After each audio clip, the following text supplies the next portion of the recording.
will end up being the technology that wins. But there are several interesting ideas in the running. Well, I think half of it is just defined by politics where you've got. I think a lot of the major parties are really like. I think the lack of agreements, and especially with the coalition scrapping net zero, almost recessive. It is, but they've got their real problem with the whole right wing is fragmenting around these stupidities. Not that the left is no, they're not. Noticeably a shining light of reason. But there may be some use in nuclear power, but Dutton being for it, the Labour was against it. That's the whole thing.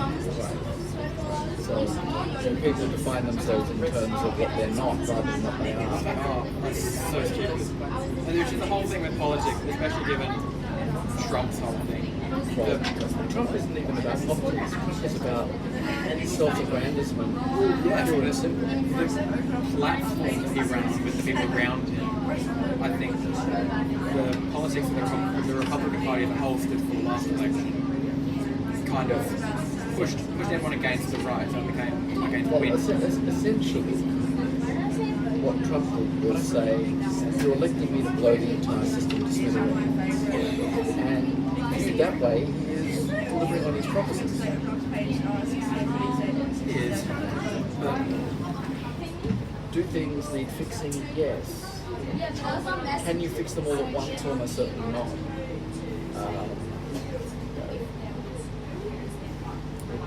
It's a mess, and we, all the people,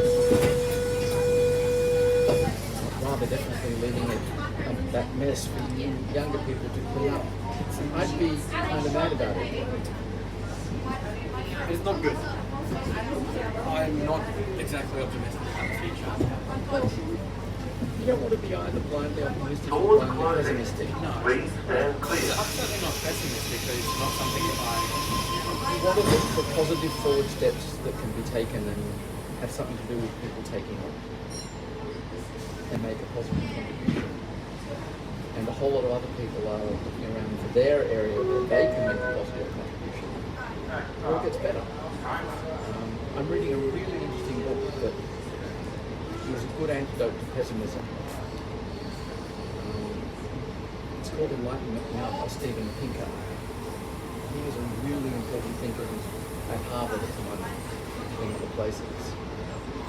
And a lot of what he does is he just shows you the way we think the world's working isn't the way the world is actually working.